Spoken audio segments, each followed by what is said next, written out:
فرش التراب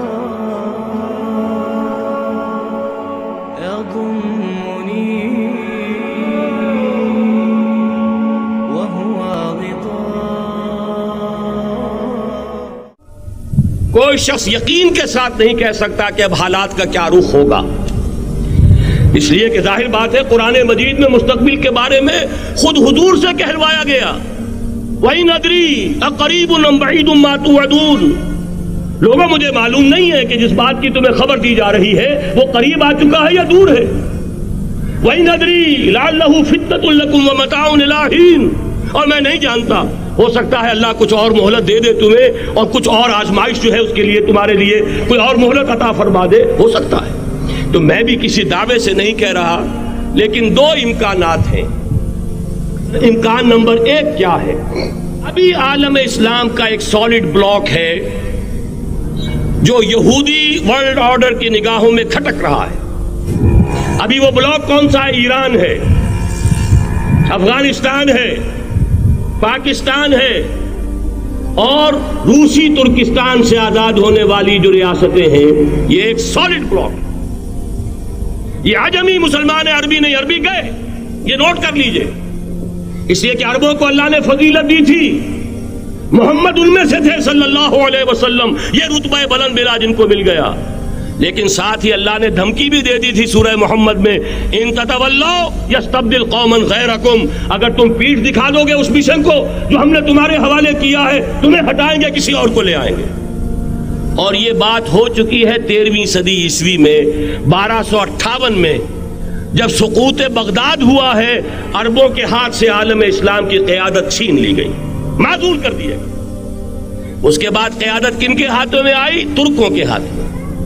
ترکان تیموری ہندوستان میں، ترکان صفوی ایران میں، ترکان سلجوقی مڈل ایسٹ میں، اور ترکان عثمانی کا تو کہنا ہی کیا ہے. وہ ایشیا مائنر سے چل کر آپ کو معلوم ہے کہ مشرقی یورپ کا کتنا بڑا علاقہ، دی گریٹ آٹومان امپائر اس صدی کے آغاز تک قائم تھی. اس صدی میں عجیب عجیب معجزے ہوئے ہیں. گریٹ آٹومان امپائر جو 3 بر اعظموں پر محیط، نام و نشان ختم. دی گریٹ USSR، نام و نشان ختم. اب یہ اس صدی میں 2 اور وقت نہیں ہے، میں اور آپ کو کیا بتاؤں. اس صدی میں تو بڑے بڑے عجیب عجوبے ہوئے ہیں، بڑی بڑی 2 عظیم جنگیں ہو چکی ہیں، تیسری جو ہے سر پر کھڑی ہے، دور نہیں ہے، جس کو حدیث میں کہا گیا ہے الملحمۃ العظمیٰ، تاریخ انسانی کی عظیم ترین جنگ، اور وہی صلیبی جنگ جس کا آغاز بوسنیا سے ہو چکا ہے. بہرحال اس وقت جو میں کہہ رہا، ایک امکان تو یہ ہے کہ اس بلاک میں اسلام کا احیاء ہو، اور اس کے لیے کچھ نویدیں بھی موجود ہیں احادیث نبویہ میں. وہ تو آپ نے سنا ہوگا اقبال کا شعر، میرے عرب کو آئی ٹھنڈی ہوا جہاں سے، میرا وطن وہی ہے، میرا وطن وہی ہے. حدیث میں آتا ہے یخرج ناس من المشرق یؤتون للمہدی، یعنی سلطان ہی، مشرق سے فوجیں نکلیں گی کہ جو کہ مہدی کی حکومت قائم کریں گی، اور یہ ہوں گے حضرت فاطمہ کی نسل ہی سے رضی اللہ تعالی عنہا. لیکن عالم عرب کے اندر پھر ایک طاقت بن کر ابھریں گے، باطل کی قوتوں کے خلاف جہاد کریں گے. لیکن ان کو مدد آئے گی 2 طرف سے، ایک زمینی مدد آئے گی مشرق سے، ایک آسمانی مدد آئے گی. عیسیٰ ابن مریم کا نزول، حضرت مسیح علیہ السلام جو زندہ آسمان پر اٹھائے گئے تھے، نازل ہوں گے. اور در حقیقت ان 2 مددوں کے نتیجے میں پھر یہود کا قلعہ قمع ہوگا، اور یہی گریٹر اسرائیل ان کا گریٹر گریو یارڈ بن کر رہے گا، عظیم تر قبرستان بن کر رہے گا. اس کی بڑی واضح حدیثیں موجود ہیں، اس کی بڑی تفصیلی خبریں موجود ہیں. یہ احادیث کی کتب کے اندر بدقسمتی سے ہماری اس کی طرف توجہ نہیں ہے. ایک تو یہ ہو سکتا ہے. اسی طریقے سے ایک اور حدیث ہے، اور یہ مسلم شریف کی روایت ہے، نوٹ کیجئے گا، نہیں ترمذی شریف کی روایت ہے.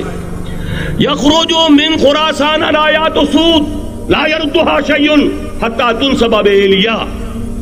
اور خراسان حضور کے زمانے میں آج کے افغانستان کا نام تھا. جتنا خون یہاں پر خلوص کے ساتھ دیا گیا ہے اس کی مقدار بھی کم نہیں ہے. یہاں سے خیر برآمد ہوگا. اور دوسری بات اپنے بارے میں نوٹ کر لیجئے یہ پاکستان، بچا کھچا Pakistan, what remains of Pakistan, یہ اصل میں ہے کیا؟ مولانا بہت خوبصورت انداز میں فرما رہے تھے یہ 313 نہیں تھے، اسلام تھا۔ اسی طرح نوٹ کیجئے پاکستان نہیں ہے، 4 صدیوں کی تجدیدی مساعی کا حاصل ہے۔ آپ نے کبھی نوٹ کیا ختم نبوت کے بعد اب سب سے اونچا منصب کس کا ہے؟ مجددین۔ سنن ابی داؤد کی روایت، ان اللہ یبعث فی هذه الامہ علی راس کل 100 عام من یجدد لها دینها۔ اور نوٹ کیجئے کوئی بات ہے 1000 برس تک سارے مجدد عالم عرب میں پیدا ہوئے، جیسے ہی دوسرا 1000 سال شروع ہوا، الف ثانی کا مجدد اعظم شیخ احمد سرہندی کہاں تھا؟ صنم خانہ ہند میں۔ پھر 12ویں صدی کا مجدد اعظم امام الہند شاہ ولی اللہ دہلوی، 13ویں صدی کا مجدد اعظم سید احمد بریلوی۔ دور صحابہ کے بعد اتنا خالص اسلامی جہاد پوری مسلمان تاریخ میں نہیں ملے گا جتنا وہ تحریک شہیدین کا تھا۔ 14ویں صدی ہجری میں شیخ الہند جیسا مجاہد اعظم کہ انگریز نے گرفتار کر کے قید بھی کیا ہے، تو کہاں؟ ہندوستان میں نہیں، کہاں؟ جزیرہ مالٹا بحر روم میں۔ کہیں ہندوستان کی کسی جیل میں ہوا تو شاید اس کے نفس کی گرمی ہی سے کوئی حرارت پیدا ہو جائے۔ اور اسی صدی میں 14ویں صدی ہجری میں اقبال جیسا مفکر، اسی 14ویں صدی ہجری میں مودودی جیسا مصنف، اسی 14ویں صدی ہجری میں مولانا الیاس جیسا مبلغ رحمہم اللہ، عظیم شخصیتیں آج پورے عالم اسلام میں آپ کو تبلیغی دوست ملیں گے۔ یہ کہاں سے شروع ہوئی تحریک؟ دہلی کی ایک چھوٹی سی مسجد سے۔ وہ مسجد بنگلے والی اب تو بڑی عالیشان ہو گئی ہے، جب وہاں شروع ہوا تھا کام بڑی چھوٹی سی مسجد۔ یہ سارے کام یہاں کیوں ہوئے؟